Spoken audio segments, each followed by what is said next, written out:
So much. Yeah,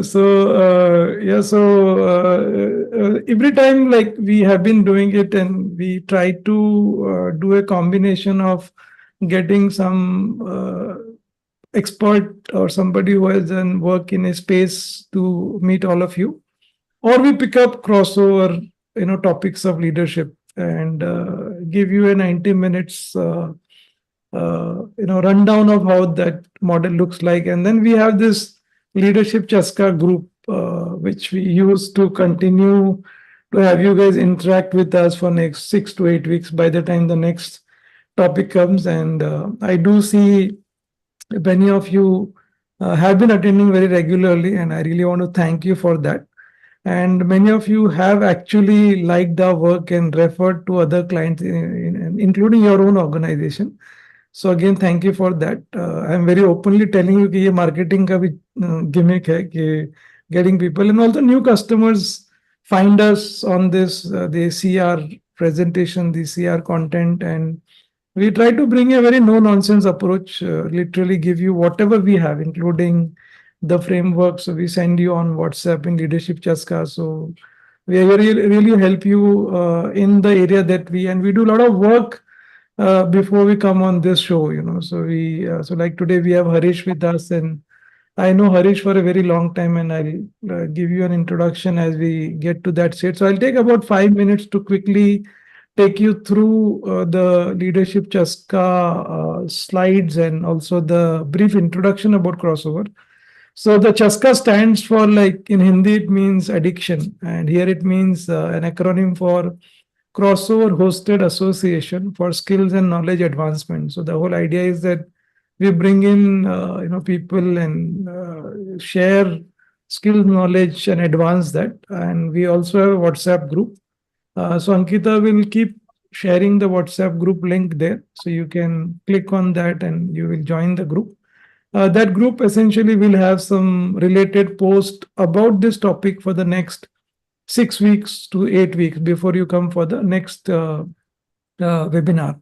So the idea is that whatever you learn in this 90 minutes, we want you to really try it out in your own organization. Come back to Harish, come back to us, saying that whatever we shared, did it help you? Do you need some help further on that? And a brief about our work. So we have been from inception a company which believed that no transformation can happen without the change in the mindset of the people. And there is a big stress in the way we look at mindset. So if you look at this slide, there are two axes. One is the success level of an organization, and other is the journey of an organization. So we hire people from all over the country, and everybody comes with their own mindset. So somebody from Gujarat, Ahmedabad is different than somebody from Delhi, and somebody from Sweden and other countries. So everybody, when they come with their mindset experience, there is a certain culture that gets created, and you still get a result. But when we work on the intervention with the client, we look at their mindset, we look at the way people think, and then bring in some amount of alignment and create an aligned culture that gives you a goal-oriented result. And today's topic is absolutely to the slide that I'm just talking about, is alignment. And why does alignment not happen? What are some of the intricacies why it doesn't happen? And then Harish is going to really demystify that very beautifully for us, saying that how can we look at alignment? How can we look at some of the frameworks to do that and get a complete clarity on the understanding of this important topic? Now, if you look at this slide, there are three things which any client or any customer in the world or any organization would need. They would need customers, they would need talent, and they would need execution. So customer is like, how does sales happen? How do you do negotiation, consultative, account growth, networking? So these are all programs related to customer. Then how are people getting developed in the organization? So are managers knowing how to develop people? Are they doing enough engagement with people meaningfully? Are they having career conversation, giving feedback in the right way? And then last is execution, which is, are you just delivering to the promise of the customer, or are you creating excellence? Are you taking enough ownership? Are you managing stakeholders? As organizations grow bigger and you have bigger initiatives, you need to have influencing skills. And obviously bigger organizations would need collaboration to happen. And for collaboration, what is the purpose? What is the value? And this is where Harish comes into play. And when we go to clients, we take Harish along with us when clients don't have clarity. And when I'm saying clarity, it's not just about the clarity. I always want to bring the business benefit of doing this. What is the business benefit? And then the below things are all the modalities of getting this organized. So we have got all kinds of intervention, all kinds of assessments, coaching. So it's like a one-stop shop, for human development. Yeah. This is the journey model, which many of you may be familiar with, that we have programs at all levels. We look at leadership in a very holistic manner. And then we run programs in a longer approach, which means that every month there is a workshop. Then there is a dedicated mentor who works with the participants to apply. And this journey can be 6 months, 12 months, 18 months, depending on how deep the client wants to go. And these are some of the very interesting webinars. And once you join the Leadership Chaska group, we will have Yogini send you, this is also there on our Crossover Leadership Journeys YouTube channel. So go and you can watch them, subscribe to the channel. So this webinar also will get loaded on that, and you can see some very, very interesting topic on productivity, networking, conversation intelligence, executive presence, humble inquiry, meaningful engagements, sales. We had invited Ramesh Dorairaj, who is one of the very senior sales consultant, to come in, like the way we have Harish today. So like that, we had Ravi Chatterjee at some point, Ramesh Dorairaj, and very, very interesting topics. Useful. If you like to go and watch any of these, please do so. And today's topic is about alignment. So I'll just unshare my screen for a minute, and it's my pleasure to introduce all of you to Harish. Harish is not only a partner at Crossover working together with us, but also a dear friend. He loves to go to fancy restaurants, and if you are in Pune, he will take you to some of the very nice restaurants, and he's a great host also. But today's topic, I think, and it loves ice cream also. You can see some of his YouTube videos have got ice cream as a reference in the conversation. So, Harish, I don't know today also if you're going to bring ice cream in the play. But welcome, Harish, for the session, and I really want to thank you for taking time out today to meet all of us. And the show is yours, and I will have. So the way we had thought, Harish and me, was that I will have in between questions for Harish, or make it more conversational. But if Harish is in a mood to go solo, sometimes he might go solo also. So Harish will see as we go along in the webinar. Yeah. Yeah, thanks a lot, Yogesh. So one of my friends who's a very popular podcaster, Amit Verma, he keeps referring to this notion of a double thank you moment where it's good, both people, both sides are actually thanking. So this is like this, right? So I'm getting a chance to actually be with some great people here. Hopefully at the end of the session people also say thank you to us. Right now I'm feeling thankful. You've already said thank you to me. Let's just hope that this continues, right? But hope Yeah. cannot be a strategy. So we'll have to really work towards getting that double thank you, happen at the end of the session also. Yes. So Yes. thanks, Yogesh. Again, thanks for setting, some context. I have some slides, but I could have just taken your slide and spoken about the slide that you have, where you're talking about aligned culture, right? So we could have done that. Probably we should try that next Yes. time. Yes. Very good. Very good. Yes. Yes. Very nice. Yeah. Sure. Yeah. So yeah, Yogesh and I spoke about how we should, go about this. We thought let's just give some context to start with, and talk about how this whole thing started, the framework that we are working on, and what we've been applying at various companies, and this comes from a complete practitioner standpoint. So I have run startups of my own earlier, so come from a very business ownership kind of a standpoint, and then try to learn and apply all the frameworks and concepts that you probably are so well conversant. We took time to learn all those things and come from a practitioner standpoint, right? So just keep that in mind. So starting with some ground realities, right?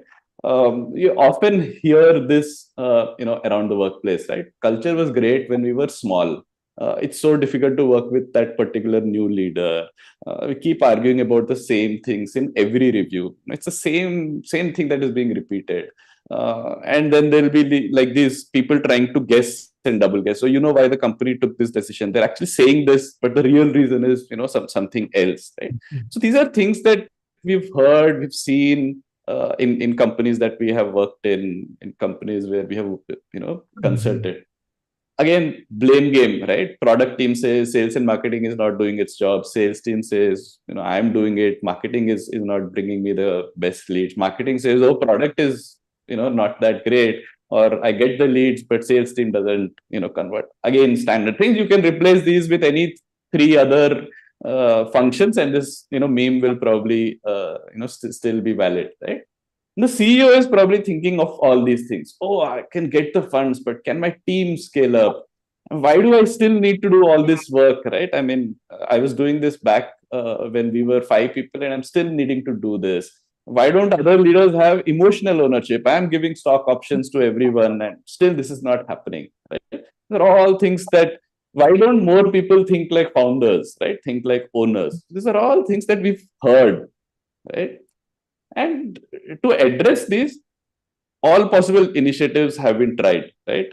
Pulse surveys, very rarely you get any actionable output other than changing the canteen vendor or get a new, team machine. Rewards and recognition is probably highly abused in the sense that everyone is a winner, right? It's like that Oprah Winfrey meme that you see, right? Everyone is a winner. You are a winner. You are a winner. You are a winner. People just lose value of that award that you're talking about, and even the winners are wondering, why did I get that voucher, right? Great place to work certification, great idea to start with. These days every company that we see is a great place to work certified company, right? In some specific segment. It was great earlier, but now you sort of you're wondering, okay, what is happening, because you have the certificate and employees are still complaining, right?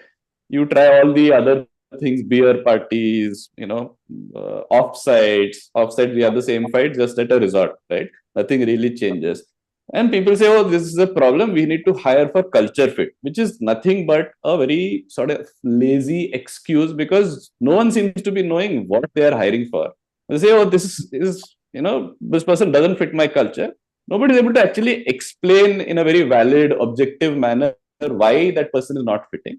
A lot of times it's that interviewer biases. I didn't like his or her face, or I had a fight before I went for the interview, so this person, doesn't fit, right? These are all things that are happening because none of them seem to be addressing the root cause, and that root cause is achieving leadership alignment. And this alignment is basically right from the why, on what is the purpose, why do we exist, alignment on how will we get there, where do we want to go, how are we going to get there, what are the ways in which we are going to work, and who are these kind of people who we need to actually achieve these goals, right?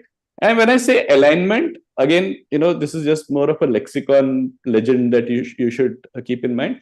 Alignment is not agreement, right? We're not talking of agreement where one person says something, everyone says yes, yes, yes. No, that's not what we are talking about. Alignment is about everyone coming to the table, thrashing things out and saying, for the context, for the purpose that we are talking about, this is, how we need to think of. Yogesh, anything that resonates still here, or anyone else? Yeah, In yeah. terms of what the problems Very, they are talking about. in fact, I was like, as I was listening to a couple of slides, I was thinking that this is so rampant, and there is so much of money that goes in, many of those initiatives, and maybe what you're bringing it to upfront will help us, to really relook at, why this initiative still continues, and there's nothing wrong in whatever, we're not. And I just wanted to also share that, when me and Harish were talking, it is not about complaining whatever is happening around us, It is just that a lot of people don't know about this topic itself, meaning somewhere there's a vague idea about usko kaise karna is a question. So I think what you really shared is very seen very rampantly in many places, and I think it is really helpful to bring this today in the webinar. So very, very relevant in my view. But anybody else, anything they would like to? And as usually, Sandeep is the opening batsman, but we can just check if he has something that. I can still be the opening batsman. I'll only say one sentence, Yogesh ji. Hmm, The sentence I'll say is all the wood behind one arrow. Yeah. So there's this tug of war that is played on boats, right? I think it happens in Europe somewhere, right? Where there's a long boat and people are sitting on both sides, and there are two teams, and they're both trying to row, right? So imagine tug of war on water, right? So yeah, that's what you need. You need all the wood behind the arrow, right? And that's what alignment Yeah, is all I'm about. happy you also unmuted. Anything you wanted to share? Yeah, you never miss an observation, Yogesh. I wanted to say thank you, Harish, for saying alignment is not agreement. And it is like the most abused word, right? Just go align with your stakeholders. Yeah. And it probably doesn't mean alignment a lot of times. And great question to ask internally as well. Like Yes. when we say align, what does it mean for us? And how do you know we have alignment? So this, Yeah. thank you, great introduction already. Already hooked to it. Yeah, and maybe I don't know, Harish. Like we just got our interior done when we moved to this place, and like whenever, and I'm like also sometimes with the interior saying that यार ये इधर ये gate पे align नहीं हो रहा है या whatever, right? And so in our mind, I think the non objective, I mean the objects in our home which don't speak to us, उसको हम लोग कैसे भी align करते थे. Wood does not tell us कि यार मेरे को नहीं जम रहा है ये, but we have our own way to put that wood in the way we want. Maybe I don't know if there is some correlation with what I'm sharing about, human beings and wooden furniture. Yeah, you're talking about wooden furniture, Yogesh. I think we were, discussing this earlier, right? I guess a lot of the participants here would be familiar with the software world, right? So in softwares and microservices, there is this concept of APIs. So you actually have a very clear expectation of what you need to send to another software, in what format, what are the variables, and from the other software, what is the expected output, right? And what are the error conditions. Everything is detailed out. This is for something, let's call it inanimate for now, inanimate thing like a software, right? And in a company, in an organization, you are talking about people. Unfortunately, we don't have APIs for people, right? So you're just assuming here that this is how things will work, and you're just hoping that everything is going to work well. Unfortunately, we don't have APIs for humans, so we need to actually thrash it down, think about who, what, and how. And in the absence of that, you just you're just going blind, and you're just taking a punt. Sometimes it may work, but that is despite everything, not because of what you are doing. Yes, absolutely. Very interesting way to look at it. In fact, the more we start seeing people, that they are like not just objects. I think it's a starting point of that. Yeah, Harish. Yeah. So what is this cost of misalignment that we are talking about, right? Yes. When you are small, right, you actually don't have much of a problem of misalignment. If you just look at a small company, right? Customer asks for something, I just go and ask the CEO. CEO says yes, no. I tell the customer, boss, this is what we are going to do. Decision making is very clear and simple, right? When you have a slightly larger team, when you have layers of management in between, right? What happens is Yogesh will ask me something. I'll say, wait, I need to ask my manager, right? Because I'm not aligned, right? I don't understand how the CEO thinks. What is that mental model that the CEO applies?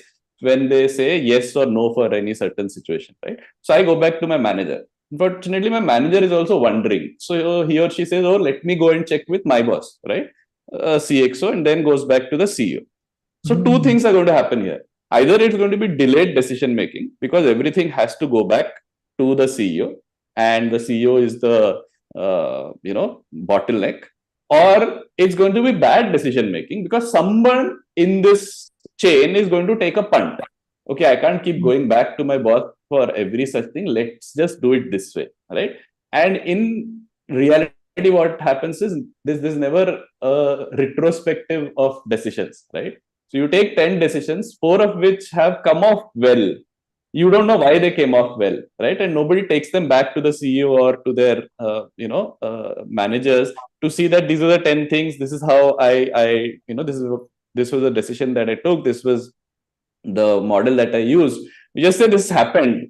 You talk about the outcome, right? So nobody knows why the 4 decisions worked well and why the other 6 did not work well. In fact, those 6 will not even surface in the organization's view, right? So this becomes a bottleneck or bad decision making when you start growing, right?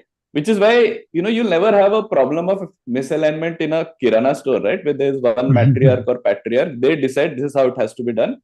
There's no questions asked, right? You have one Pied Piper, whatever the Pied Piper says, the rats follow, right? So it's very easy and very simple. Which is why when you are a small team, a startup, 15 people, 50 people, what happens is the CEO has probably hired almost all of them, right? Been very deeply involved in the entire hiring process. So he's able to influence, who they are getting. And because they are working closely, there is also osmosis of how, the top 2-3 people think and everyone understands it.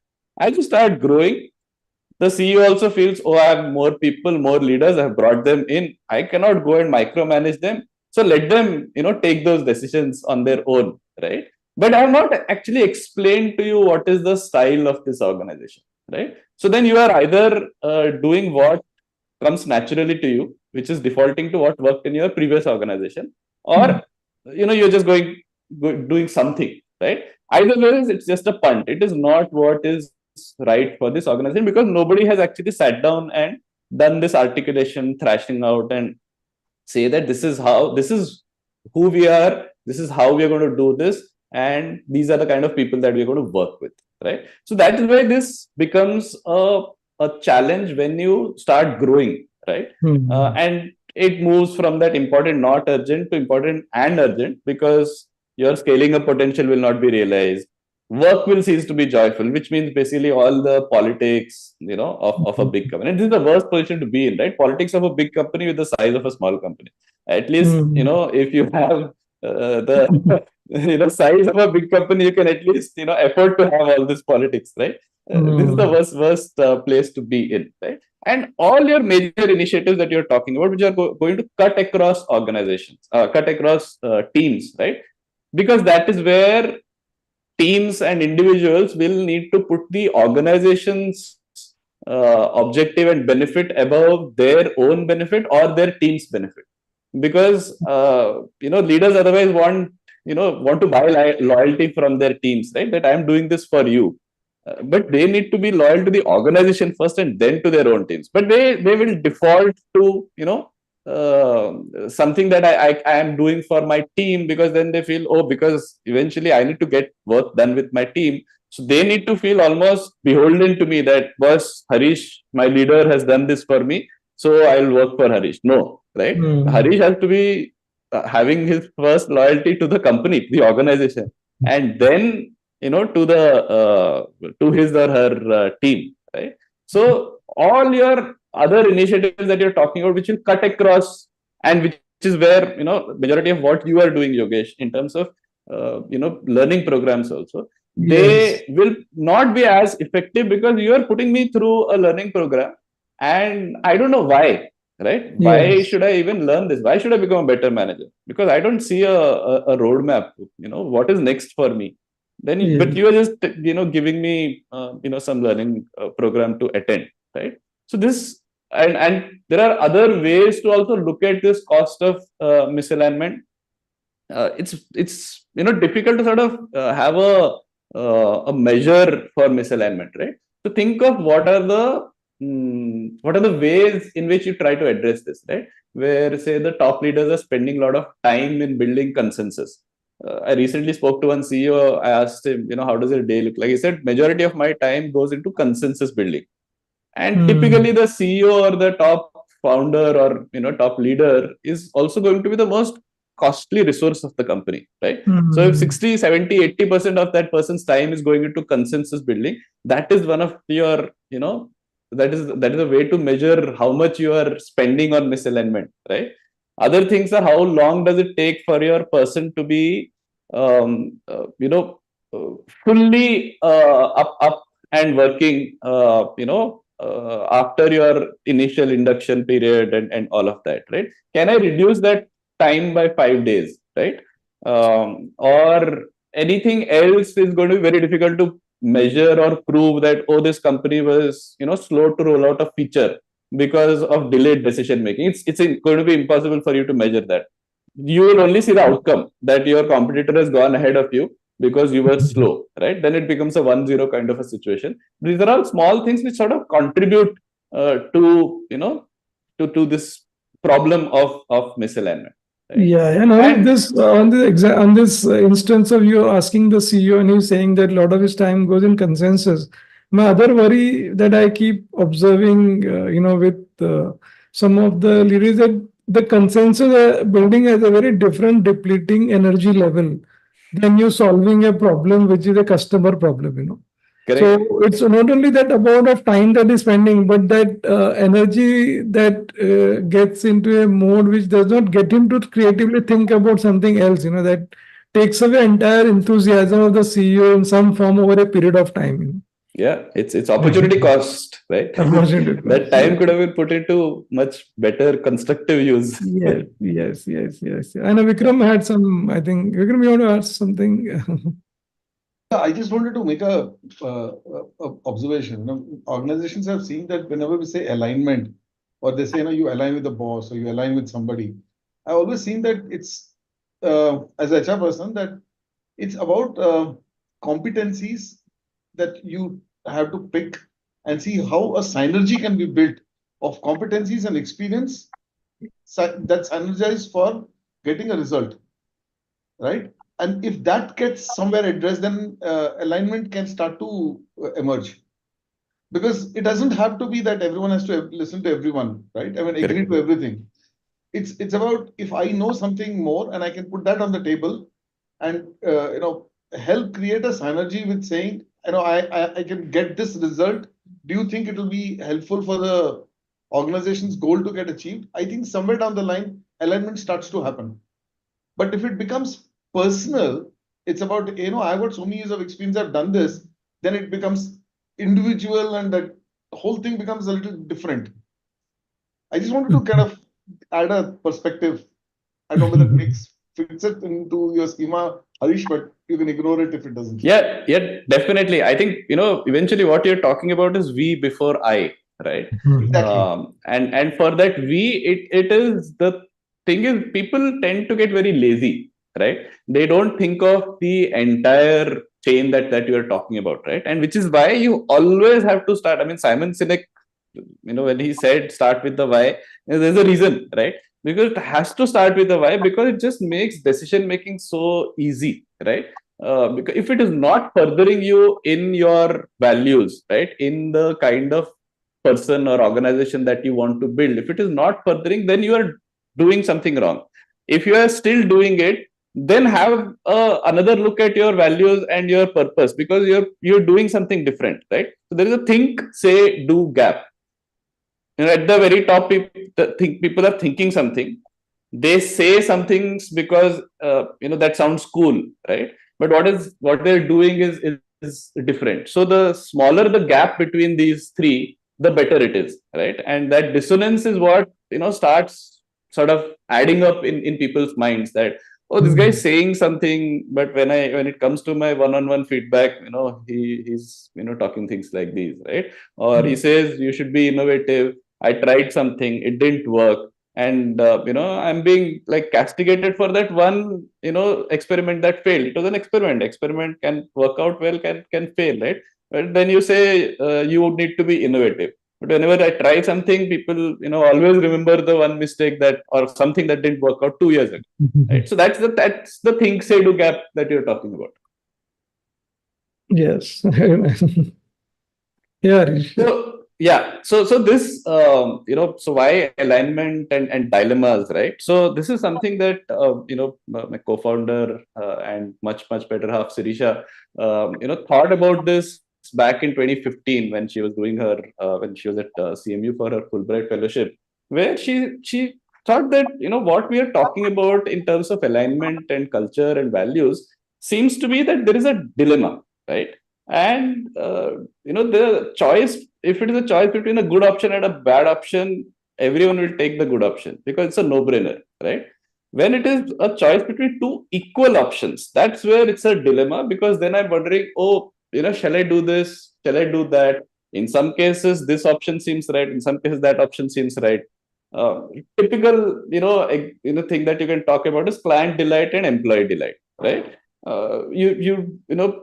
People will, if I ask someone that what will you what do you want, so they'll say, yeah, I want client delight, and because employees are the ones who are actually going to deliver that, I want employee delight also, right? At some point you will have to take a call, right? And that is what a dilemma is. And these are dilemmas. I mean, the choice of in these dilemmas are going to be governed by a huge sort of spectrum of factors and variables, right? And not thinking through these and just taking something, doing something, winging it becomes a problem, and then it becomes institutionalized in the company across levels, right? So, a typical example, right? Especially anyone who has read the Netflix, culture code and HubSpot culture code will say, yeah, we want to build up, company like a professional sports team. In most companies in India, at least what we see is they are closer towards a happy family, right? Because there is a patriarch and, CEO is the sir, and, everyone is like treated as a family. Perfectly fine. There is nothing wrong in being a happy family. There is nothing wrong in being a professional sports team. The challenge is that you don't say one and act as the other, because the choice that you make on this spectrum has implications on other things, right? For example, if you are a happy family, then communication becomes something where you cannot be very candid, right? You will have to be a bit more diplomatic. You don't go and fire a family member, right? But in a professional sports team, even the captain of the team is sacked, right? Because he or she is not playing that role. So this interconnection, between different dilemmas is something that people sometimes miss out on, right? We are not saying that everyone cannot do this intuitively, right? Some people will do this intuitively, but what the top leadership or the founder and CEO are thinking how to behave and how to what mental models to apply in different situations, that needs to be articulated and propagated across the company. And there are many such dilemmas. So this is just these are two examples. I know you've raised your hand, Pawan. Just wanted to finish this point. So professional sports team and happy family, we spoke about communication, right? The same thing will also have an impact on your leadership style, right? It'll also depend on decision making. People, whether you are hiring or are you developing, right? So there are multiple such dilemmas. So you need to think through all of these before you actually say that, oh, this is how we are going to think in this particular dilemma. And the challenge that we have seen people or companies face is that they try to do this best in class kind of a model, right? That on this communication, yes, we want to be candid, right? But here, we want to build a family. Here, we want to develop people. But all these things are not going to sort of come to terms with each other, which is why you need to take a stance. There are some companies which have gone which have picked one extreme, right? And there's the famous Ray Dalio's Bridgewater fund is like all about radical candor, right? So there are companies which have taken that stance and done well. There are companies which have gone the other extreme of being a happy family and have done well. You just need to know that it's a deliberate choice that I'm making, and what are the implications of the choice that I make in one dilemma across different areas. So that was a like larger point that I wanted to make. Pawan, yeah.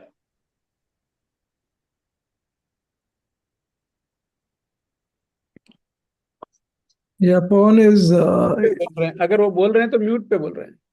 yeah, no, I think it's just unmuting. No, I think I have a problem with the network. Are you able to hear me? Yeah, now we can hear. Yes, we can hear you now. Yeah. I thought I wasn't sure. Yeah, you can hear me. No, I want to go back a couple of slides. So Harish, if you don't mind, go back a couple of slides. Sure. Something that kind of caught my eye on the dilemmas that you talked about. Very interesting. So this one, right? This one, exactly. Where you're showing a long-term goal, you're talking about companies' DNA and values. I personally have had an experience where I was in an organization, not a family-driven organization, it was a typical professional setup. But their company DNA vis-a-vis what they were actually practicing in real life were two different things, which didn't align with my value system.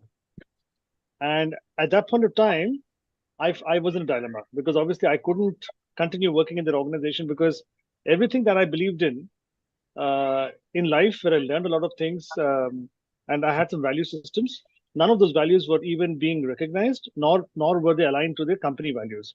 So I think that is definitely a huge dilemma I had. So I was just reflecting to what happened to me there. But apart from the client dilemma, employee delight, I think there's also an employee dilemma, which you go through if in case the values of the organization don't match with your values, or they don't follow their values and they ask you to do something which is completely against yours. Right.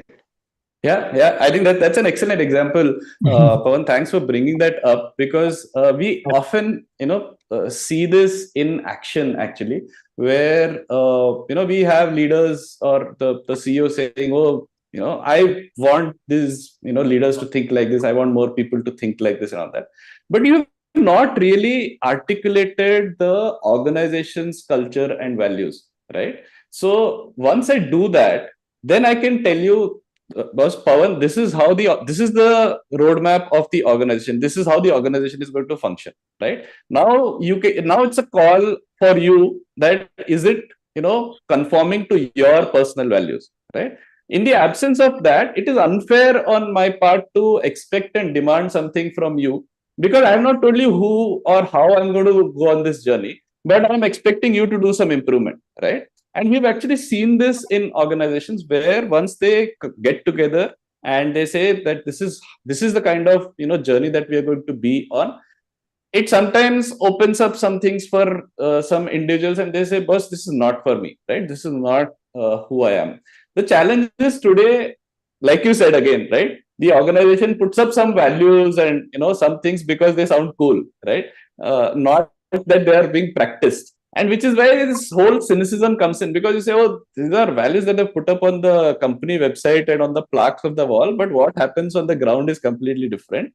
So, and then once that cynicism starts, right, again, all your cognitive biases will kick in, right? Because I've seen it once. Every instance that I see, I will just say, boss, see, my worldview is getting reinforced. I think these people are,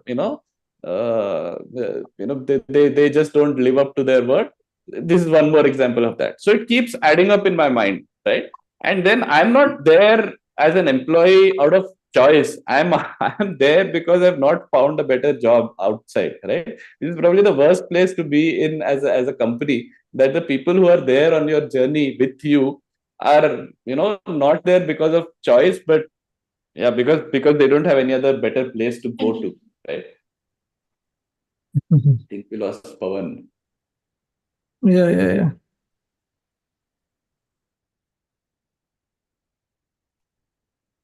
Pawan got too engrossed in his Past, yeah, No, no, Pawan. I got disconnected and I came back because Yeah, network Pawan, was Yeah. yeah, bad. sure, sure, sure. Yeah. But I heard what Harish was talking about. Absolutely right. Sure. It's Yeah. a big dilemma, and thanks for Yeah. touching Yeah. upon that and explaining that. Yeah. Yeah. Remember, Pawan, when me and Harish, we keep talking very regularly, and we really want to bring this again, like as much on the surface for people to start thinking, because otherwise it's just buried under the carpet type, where a lot of people don't even know, okay, is that because of that this is happening? So this is like the first step to even bring it up to all of us, saying that, boss, there are people available who can actually help us to navigate through this challenge. Yeah. Yeah. Yeah. And yeah. So when you're talking about these dilemmas, so that's when we actually sat down and looked at all aspects of how an organization is run, right? Different functions, different areas, starting with organization outlook, structure, communication, execution, decision making. So there are, dilemmas across all of these things. Now, what happens is, even if it has not been articulated, right? Sometimes people intuitively know that in this company, this is how things work, right? Which means there is no dilemma there.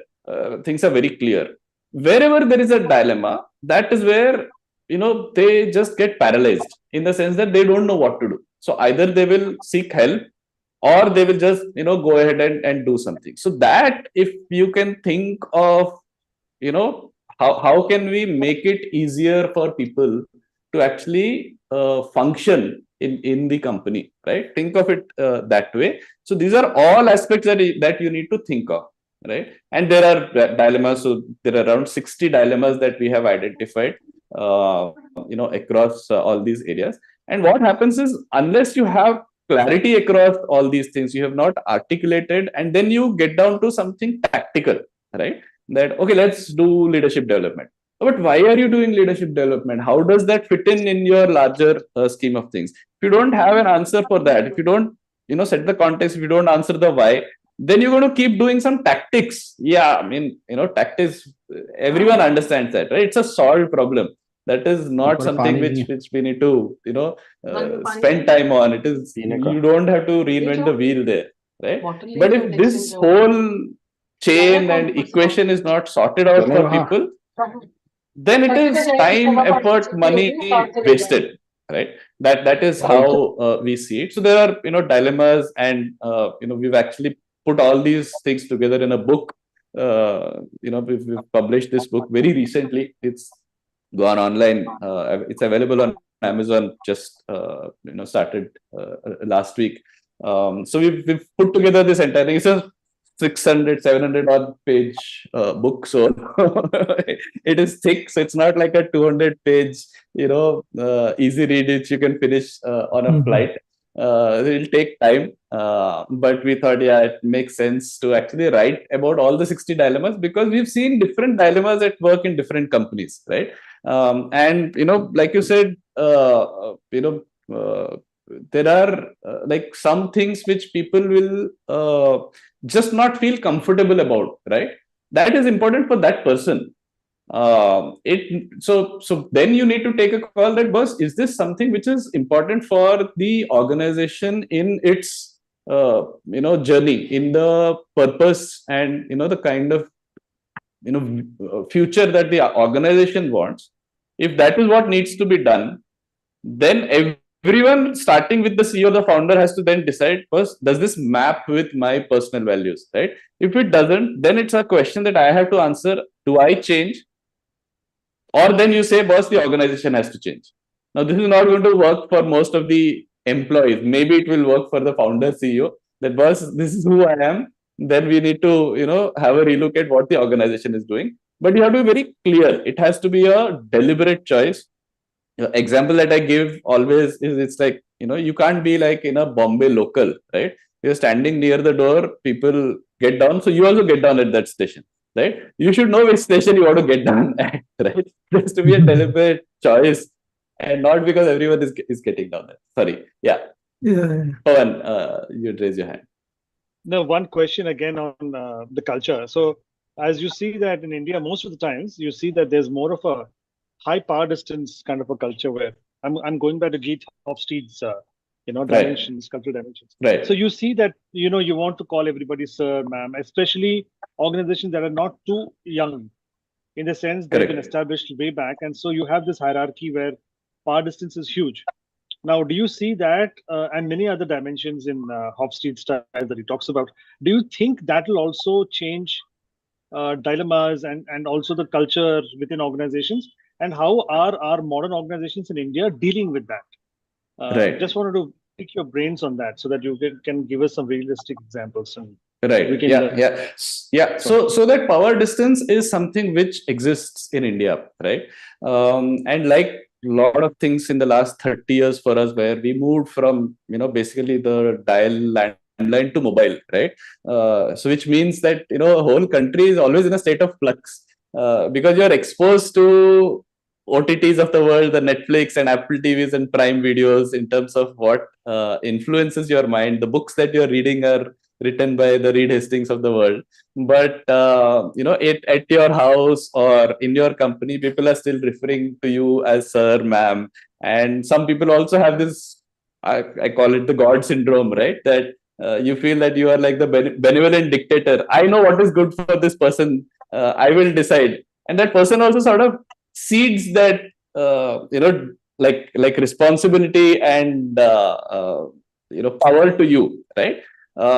I don't want to question that, right? What we want organizations to do is acknowledge that this is where they are.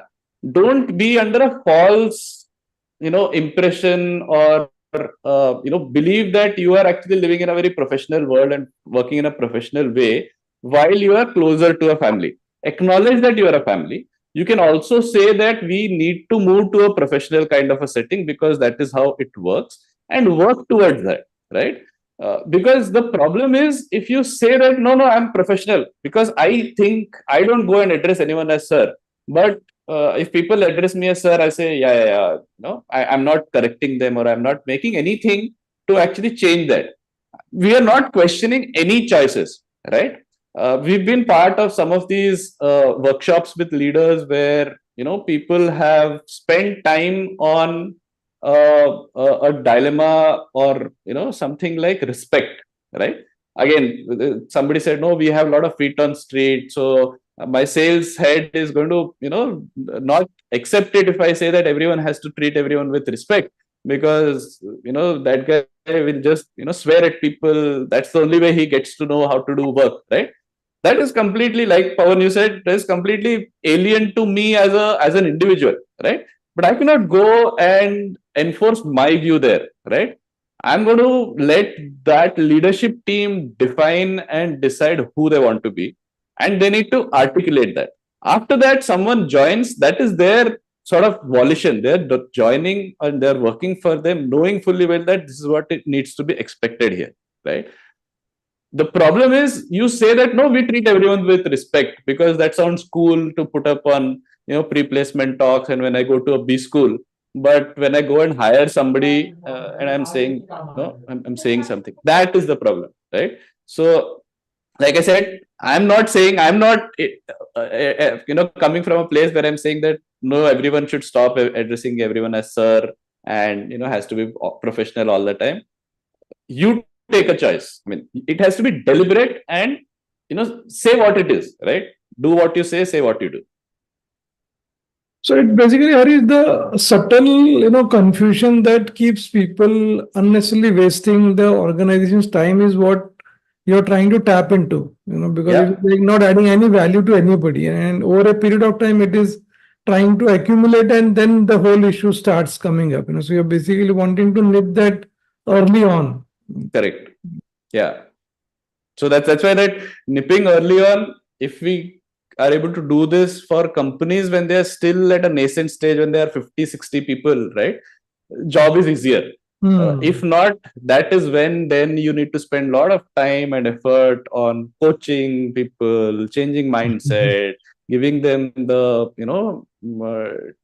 proper sort of tool set to actually make these changes on a day-to-day basis. It'll take time, right? So it's going to come at a cost, not just in terms of, money, but also in terms of where that time could have been otherwise spent on, right? Yes, yes, yes. So Harish, when people raise hands, na, the webinar का statistic says that the webinar is generally engaging. अगर public so गया है तो मतलब लफड़ा है. तो इधर तो people are like raising hand, and I'm very worried about the time because we are already at 5 o'clock, and we thought that I have some set of questions that I had prepared, and now I'm not going to get a chance to ask you. So, Vikram, please. No. I mean, I can wait for the last. Go ahead. Go ahead. ठीक है, no problem. Yeah. So go ahead, Harish. Yeah. Yeah. So yeah, Yogesh, you can actually start with your questions. I mean, Yeah. But I in think terms of the the presentation, this is what we yeah. had. So Good, very nice. And in fact, in my so if you have attended any of my session, Harish, I always take one promise from all the participants that I always recommend at least one book in the session. And I say that after the session, don't talk to anybody, just buy the book. Because you talk to people right at home, they'll say, "Oh, pehle itna kitab kharide, not reading, don't buy this." Yeah. So if you go to the next slide also, hope is not the strategy. I want people to take a picture of this and really give me a promise that they will go and buy this book, from Amazon and read and, genuinely come back to you, Harish, and maybe share with you because it's very rare that you get a chance to connect with an author that we know in the sense. Otherwise, like, for example, if I want to go and talk to Daniel Pink, possible नहीं है. But यहाँ पे तो Harish is possible in the sense we signed can. Copy दिला दो sir, क्या हाँ हाँ साइंड हम पेमेंट भेज देते हैं, साइंड कॉपी दिला दो उनसे. signed copy दिला देंगे. Yes, so we will. So I want people to really buy, and I am nowadays finding, Harish, that from an Indian context, having an Indian book really helps quite a bit. So I just had this promise from all the people here. We should do that part. Yeah. yeah. I'll just request people to take a picture and maybe take that one. So I think. Yeah, again, just a line on the on the title of the book, right? Again, hope is not a bad thing. Hope is probably the best thing that you can ever have, right? Hope is a sense of optimism. It's a state of mind. But in the corporate context, a lot of times what happens is, you just hope that things will turn out well, right? You need to do something, besides having that hope, which is why we said hope is not a strategy. You have to actually take deliberate action. It's like the difference between a forest and a garden, right? Your organization, your company, you have to treat it like a garden because it will be very particular about where you are going to have the flowering plants and where you're going to have the fruits, where you're going to have the decorative ones, how to weed out. Forest is supposed to grow without any human intervention, right? It'll just grow. It's a great ecosystem. But what you're doing in an organization is more like a garden. So to be a bit more particular, you'll have to, weed out things. You'll have to shape some of the plants. So it needs deliberate steps. Yes. So Harish, as we were like just, and I will open up for questions to everybody, but maybe Right. one or two things that we discussed about, like, it boils down to what are the values in the organization, and if you can maybe share some of the instances where you saw maybe 2 or 3 values that you saw being practiced, and the management team demonstrating that and driving that point beautifully to the rest of the organization. So 1 or 2 experience would help us to give clarity from a values perspective. And how does that translate for an HR? Like we have a lot of HR participants also here. So how do they bring that to life? Is what I thought Right. you would share. Yeah. That's a great question, Yogesh, because what happens is when we do these workshops, right, where we ask them to resolve these dilemmas, people talk about how they're going to resolve these dilemmas. And that actually tells us what are those values that are important for them, right? And within values also, if you think of it, there are these non-negotiable values. I give this as the equivalent of your 10th or 12th pass certificate in a lot of companies, at least older companies, right? These are table stakes. Honesty, trust is like a basic thing that I need to have when I come into your organization. That's like a 1-0. If you don't have it, you're out of the organization. That's a hiring or firing kind of a choice or decision there, right? Then there are the core values. Core values are the values which are really distinctive about you as an organization. and which are the ones that you really want to keep working on, right? Curiosity, if you say that it is a value, then you actually have to keep working on, giving people enough time, letting them go down rabbit holes, to explore things, share things that they have, learned, which may not today seem to be directly related to your work, right? But you are going and reading some books. That's what curiosity is. So these are core values that are very important for companies. And then there are aspirational values. These are values that you feel are really going to help me as a company achieve my goals. But today I'm not there, right? I don't have those behaviors and those values, but I want to get there. So maybe few years later I can say that, yeah, this is part of my core values. Today it's aspirational. And then there are some accidental values, right? You don't make any effort to actually do that, but somehow some of these things just happen in organizations, right? So what we've seen is a lot of times, lot of values in smaller companies start as aspirational values of the founders, right? That, like I said, they've read the Netflix and HubSpot culture code, and they say, "Boss, this is how we have to be." All the great companies are doing this, so we also should do this, right? So, an example that we always talk about, right? So, candor is a value for a company that we work with, right? So they said, yeah, we want to be candid and really want to be very. I mean, they wanted to practice radical candor, because they said everything has to be surfaced. I don't want to spend time trying to figure out what this person is thinking, while what they say on the surface is something else. So this is how it has to be. But then radical candor can also be seen in different ways by different people, right? So this is a different thing that we actually did some trainings and role plays across the company to actually get them to understand what this is. But what happened once was the CEO actually was walking in the office, and somebody came up to him and said, "Boss, in your last town hall you actually said that." And what he said was basically an area of improvement for the CEO, but not said in a very polite way. He was taken aback, right?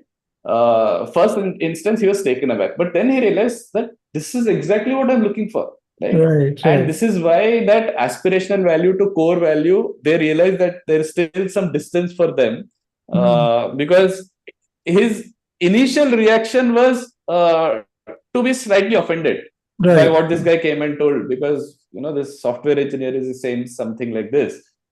But he was quick enough to realize that, yeah, this is the kind of behavior that I'm expecting and demanding and I want in my company. So we need to work on this, right? So this is a great example. Another sort of anti-story of what you asked, Yogesh. Yeah. So we worked with a fintech company, right? So they said, yeah, we want to be innovative, right? So we said, fair enough, you want to be innovative. That's one of your values. So then transparency also said, okay. Then he started getting into different aspects, like, in the wheel, right? Looked at different things. I said, what about this? So he said, yeah, we can, but actually there is an RBI mandate that we cannot do this, right?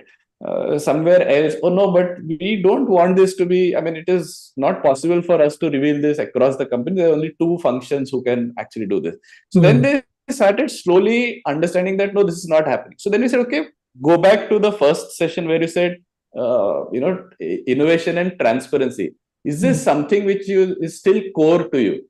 Then they said, oh no, sorry, these can't be core, not today in the current context and in the current environment. So they actually removed them from their core values that they were actually using as part of their communication and all of that. They try to be as innovative as possible.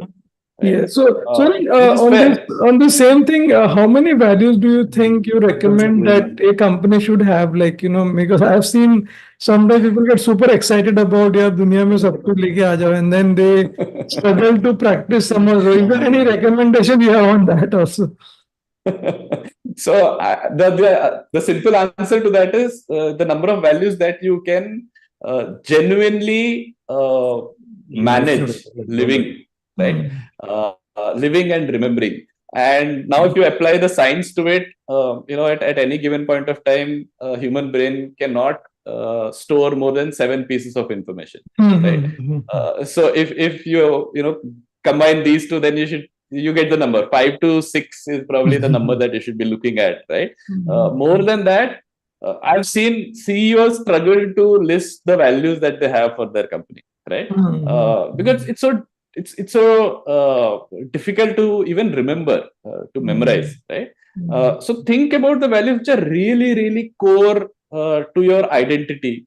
They are closely related to you being able to sort of meet your business goals and aspirations. Don't just put something in the set of values because it sounds good. I mean, if I take the value words of the Fortune 500 companies, every company I just put up a list, they're all going to be these positive sounding words, right? Nobody's going to say I don't want to be collaborative. Nobody's going to say I don't want to be innovative, right? What you need to think of is how important is it in my context, and are we really living that? Is it important for us? If not, then just keep it to the side, right? Think about what is really important for you, and then try to make this distinction, right? That what is a core value, what is a non-negotiable value. Then you don't have to worry about the non-negotiable. That's like, that's a filtering criteria. Somebody who doesn't, follow that is not even in your organization. Yes. Sorry, before I just open up the floor for all our participants to ask you questions. Last question for me is that in that example that you gave about the CEO, getting taken aback initially and then right. So there is a big emotional element involved in those situations when you're dealing with values, Correct. So anything. So when you do your workshop, like how long do you hold their hand to get that? That practice of being mindful about demonstrating that in those situations, because one or two instances where the CEO didn't do that will actually destroy your effort. Any thoughts? Yes. Yeah. So one of my favorite quotes is, yes, without the how is nothing. Right. It's very easy for people to nod their heads in the 3-day workshop that we will do and say, yes, this is who we want to be. This is how we want to run the company. When they come out, their entire physical surrounding also changes, right? They get back to their teams, and then life comes in the way, right?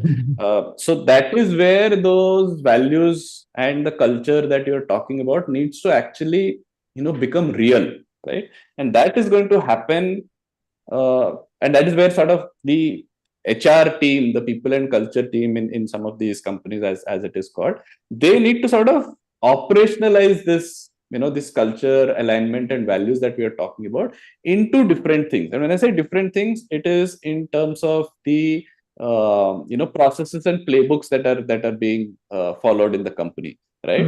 The mindset change that you're talking about, that is where you will come in, and where you will say that this is a mindset change journey which happens over a period of time. We all understand and acknowledge that this is going to take time. It is not that today I decided and tomorrow I'm going to become suddenly more innovative or more transparent or something like that, right? There is a process, there is time that needs to be taken. Strong leadership actions are extremely important, because again, leader modeling the behavior that is being demanded from others is the key for everyone sort of following that.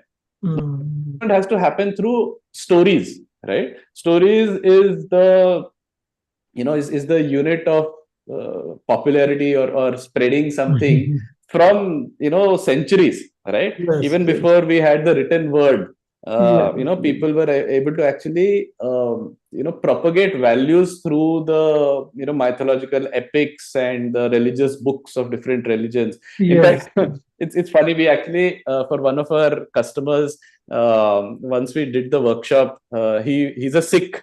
So he said, like we have the Guru Granth Sahib in Sikhism, what you've now created is like the the holy book for our company, how to live in this company, right? But that is what it is, right? So those stories of what these values, how do they translate into behaviors? Because it's going to be so much easier for me to say when I talk about, so like now you and I will never forget that example of radical candor because I told you a story about it. Right? Yes, So you will remember that.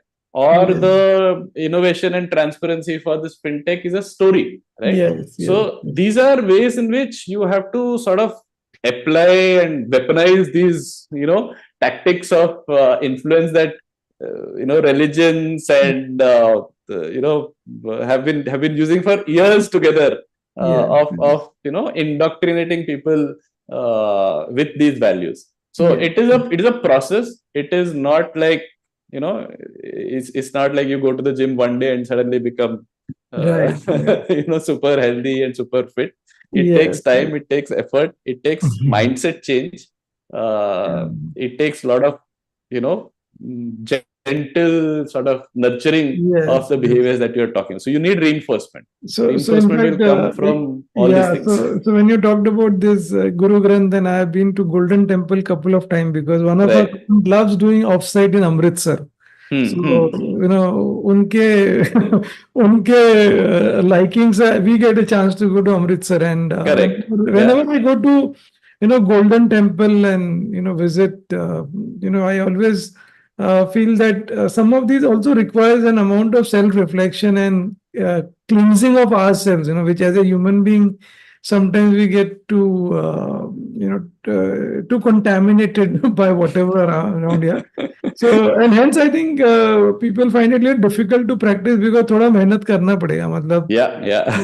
जो भी उपवास होता है fasting होता है तो it's that form. So Right. not good, great. I think I just open up for people to ask question, and I know we have had chat with Madhvi, in the context. And just the last small thing before that when you talked about the stories, right? I remember a company where I worked for where integrity was a big value, and our chairman, wrote a mail to all of us, one night where he said that we are letting Chris go because he was handling a 500 million worth of business, but because he was fudging bills, meaning he was using the frequent flyer miles to buy tickets, but putting the same amount for claim.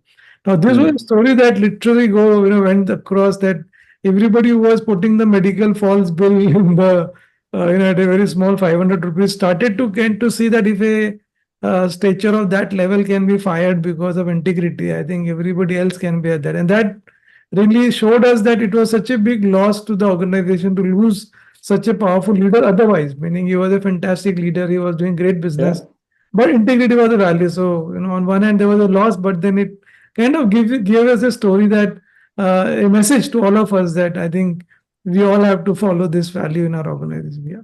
Right. So thanks. So anybody, I think Sandeep had unmuted Madhvi, or anybody else would like to ask any questions. We are at 5:15, 5:16. So about 10 minutes more we have. Yeah, Harish. Sure. Yeah. I have I'll a stop question sharing for Harish. so that I Yes, can please, see please. on Yeah, the. please.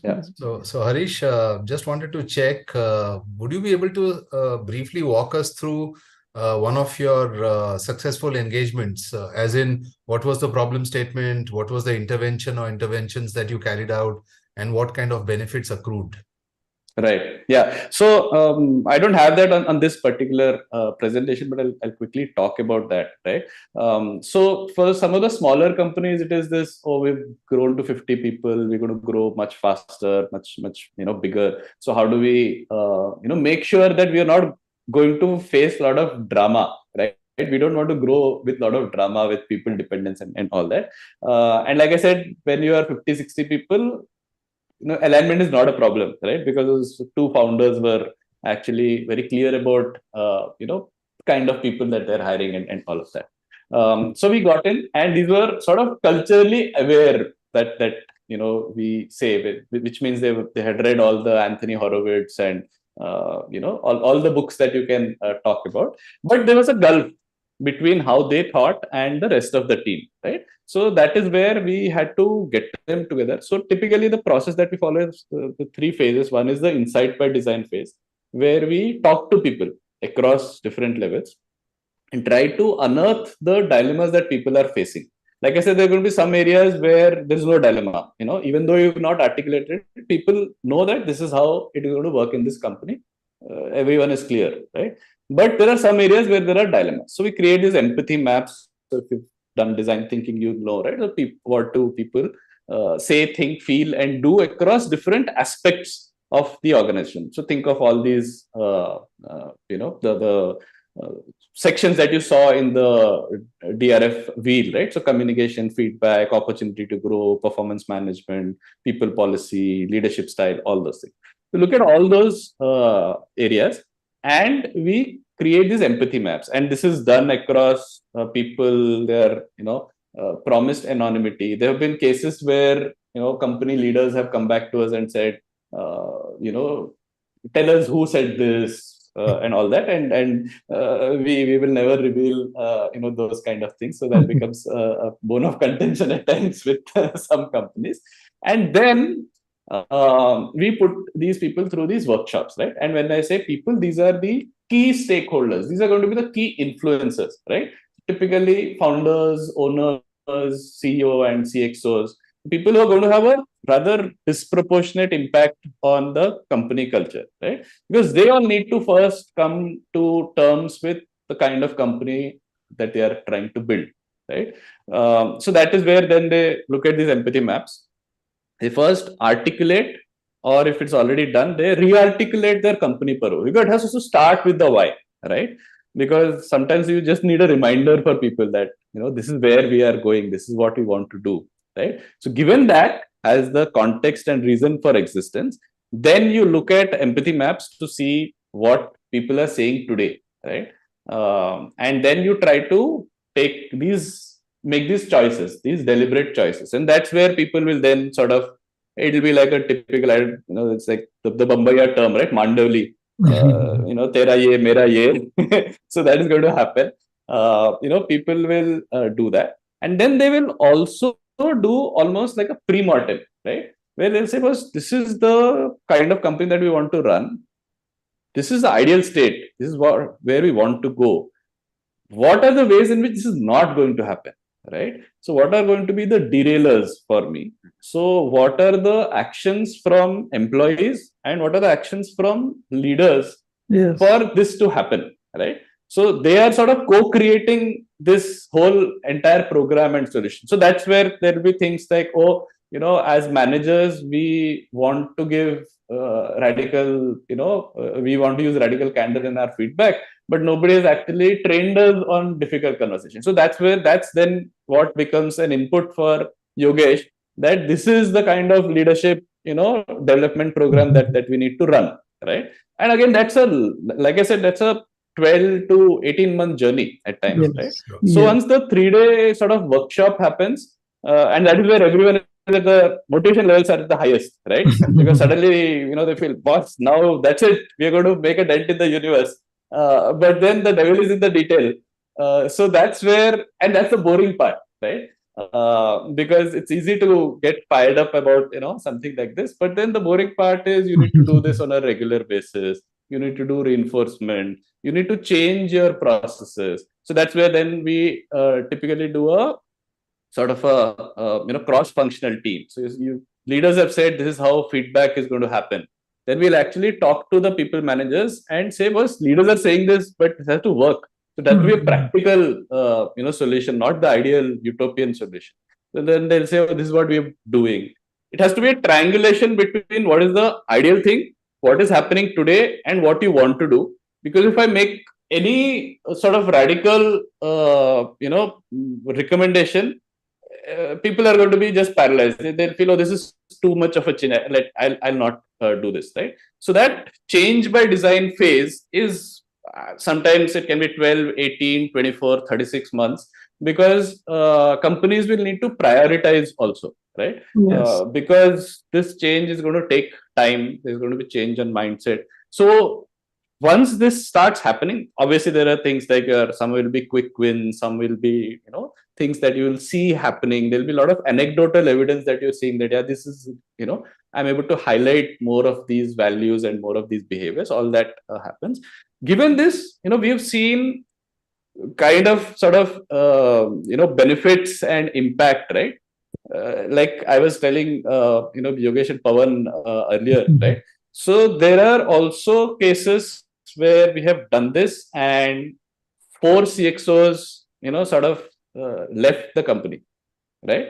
This was in a company where they had 25 CXOs, but these were all poor people who, should have gone. It was like a good,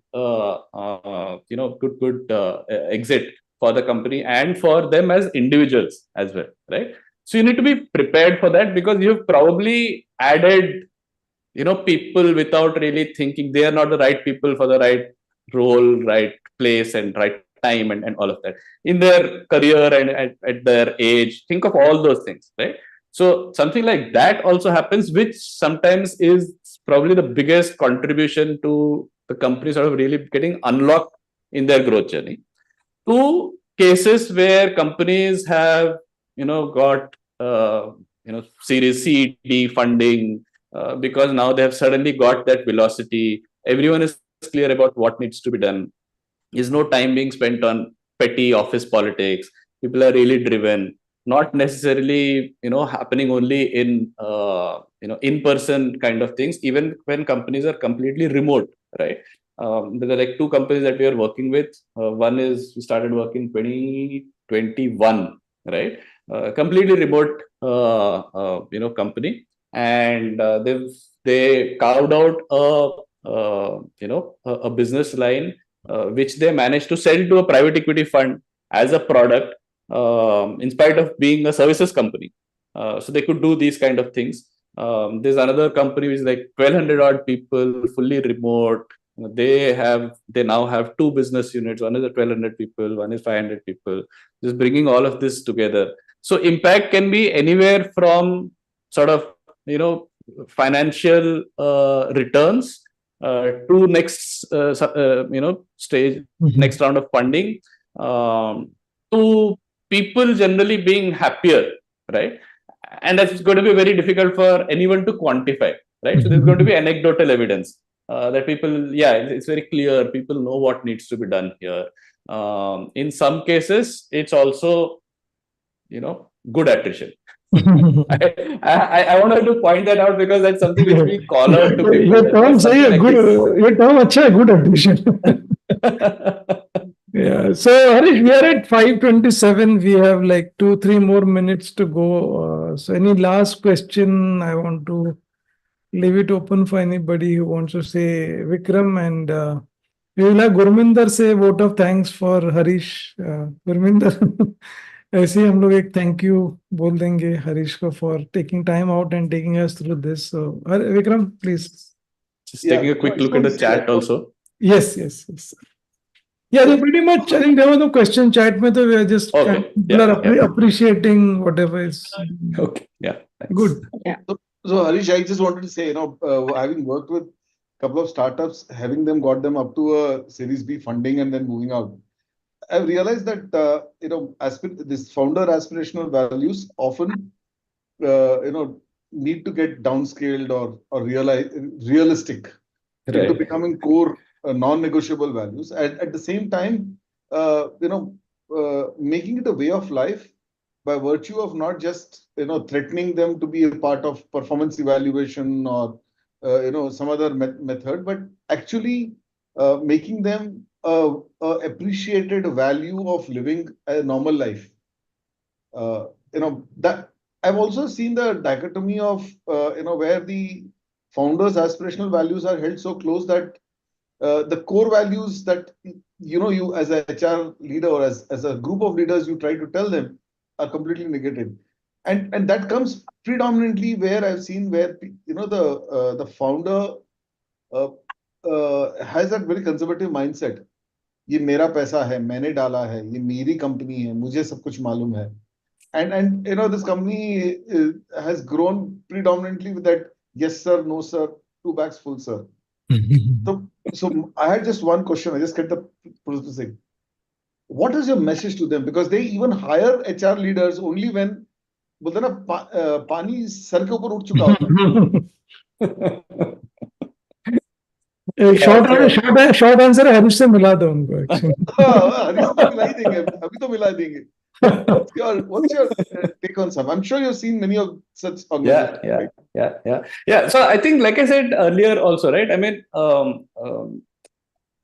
we try not to enforce our views on people, right? Yes. So if there is a company which is, or if there is a set of founders who do, talk like this, right?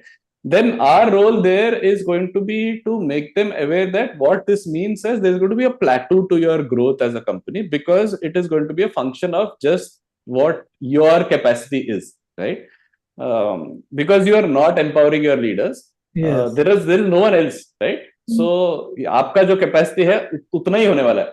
That is the max function of the company's growth. So don't expect something bigger, right? If you are expecting, and if you are wanting, and if you are demanding, then you need people, then you need more leaders. And if that is what is, what you're looking for, then it has to be treated different. So don't play a test match in a T20 game, right? Because they're completely different sports. You understand what sport you are playing, and then play according to that, whatever you are doing. बढ़िया बढ़िया. That's Good. good. ठीक है. So Madhvi, anything you want to share before I tell Gurminder to I just want to thank say him? that Harish, I always it's like music to the ears, the usage of your metaphors. कितना बहुत मजा आता है. Love picking up some of those. Yeah. How you're able to just create a visual because of that. And just to Vikram's brilliant insight, I wanted to add that people appreciate the solutions so much more when there is an existing problem. Yes. And sometimes to allow for things to go wrong itself is brilliant. Because there is so much more appreciation for what's coming. Otherwise, you don't see the value for it. Right. And that's just one way of looking at it. Very nice. Super.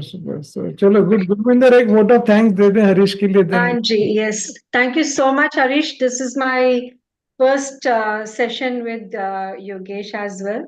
And I really, I mean, if this is the kind of gathering, shall I say, that we have here, this will be, I guess, fun to attend to. And Harish, I really am looking forward to reading that book of yours, and you just might get some kind of questions from me.